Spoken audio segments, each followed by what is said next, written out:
আমাদের দেশের প্রেক্ষাপটটা ভিন্ন।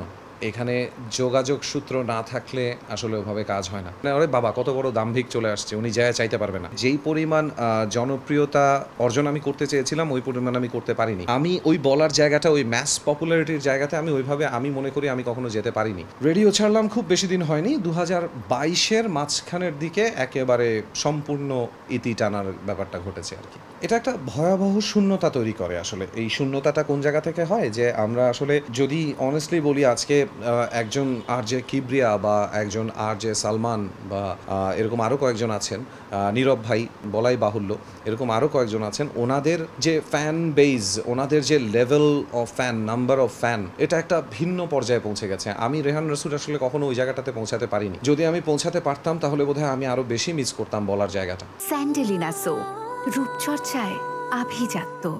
আমি ওই বলার জায়গাটা, ওই ম্যাস পপুলারিটির জায়গাতে আমি ওইভাবে আমি মনে করি আমি কখনো যেতে পারিনি। হ্যাঁ, আমি মানুষকে ইনফ্লুয়েন্স করেছি যারা আমার রেডিও শোটা শুনতো, এবং সেটাও যে একটা মানে অসংখ্য সংখ্যা ছিল তা না। কারণ যেটা আমি বলেছি যে 2012-13 থেকেই মানুষ ফেসবুক, ইউটিউবের দিকে ঝুঁকতে শুরু করেছে। সো আমরা কিন্তু যখন এসেছি তখন ইন্টারনেটে thousands and thousands of influencers আছে। ইন্টারনেটে আপনি আপনার বন্ধু যে চিটাগাঙে থাকে বা ক্যালিফোর্নিয়া থাকে তার সাথে আপনি কথা বলতে পারছেন মন খারাপ থাকলে। কিন্তু ওই সময়টাতে আমাদের ওই স্টেজটা আর থেকে যায়নি যে একটা কথা বলার জায়গা মানুষ খুঁজবে। আজকে ফেসবুক তো আমাদেরকে কিন্তু ওই জায়গাটাই দিয়ে দিয়েছে যে আমার একটা কথা বলার জায়গা আছে। কে শুনছে না শুনছে আমি পাত্তা দিচ্ছি না, আমি বলতে পারছি ওই জায়গাটাতে। তো ওই জায়গাটা থেকে আমি মনে করি যে যেই পরিমাণ জনপ্রিয়তা অর্জন আমি করতে চেয়েছিলাম ওই পরিমাণ আমি করতে পারিনি। করতে পারলে আমি আরও অনেক বেশি ইনফ্লুয়েন্স করার জায়গায় থাকতাম এবং আরও অনেক বেশি মিস করতাম রেডিওর চলে যাওয়াটাকে। এখন যেটা মনে হয় যে আমার একটা পরিবারকে আমি মিস করি।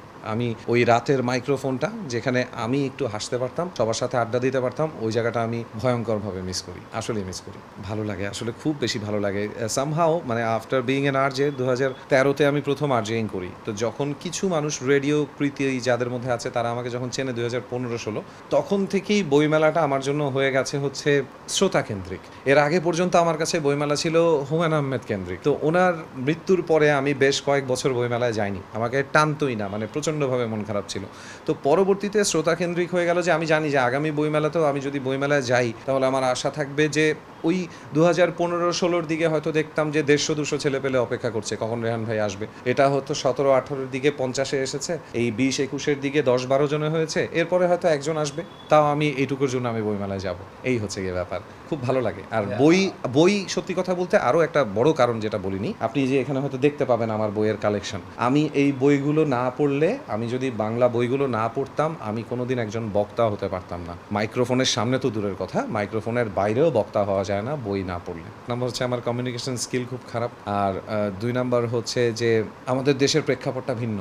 এখানে যোগাযোগ সূত্র না থাকলে আসলে ওভাবে কাজ হয় না। আর যোগাযোগ সূত্রের ব্যাপারটাও ভিন্ন, কারো ঠেকা পড়ে নেই তো এসে এসে কাজ দিবে। আর আমার ব্যাপারটা ছিল এরকম যে যে চাইবো, আমি এই মানসিকতায় কোনোদিন যাইতে পারিনি। যখনই কাউকে আমি এই কথাটা বলি তখনই মানুষ ভেবে নেয় আরে বাবা কত বড় দাম্ভিক চলে আসছে, উনি যায়া চাইতে পারবে না। ব্যাপারটা এটা না। আমি একদম সরাসরি আপনাকে এক্সাম্পল দিয়ে বলি যে যদি আপনি একটা স্ক্রিপ্ট করেন একটা নাটকের, আপনার মাথায় তো থাকবে হিরো, ভিলেন বা প্রোটাগনিস্ট, অ্যান্টাগনিস্ট যাই বলি, হিরোইন আপনার মাথায় থাকবে। তো অবশ্যই আপনি ওই চরিত্রের সাথে মিলিয়েই কাউকে খুঁজবেন। তো আমি সবসময় এভাবে ভাবি যে আমার চরিত্রর সাথে যদি কারো মিলতো কোনো একটা স্ক্রিপ্টের কারো, হয়তো আমি ওই সুযোগটা পেতাম। যেহেতু ওই জায়গাটা থেকে সুযোগ পাইনি, I am not a born actor, আমি কখনো শিখিও নি। আমার খুব ইচ্ছা ছিল, কিন্তু আসলে সত্যি কথা বলতে সুযোগ করতেও পারিনি, সুযোগ ওইভাবে পাইও নেই। এটা সম্পূর্ণই মাই মিস্টেক আমি বলবো। আমি যোগাযোগ রাখিনি। যদি খুব ভালো কোনো ভিলেনের রোল পাই তাহলে করবো। I love villains.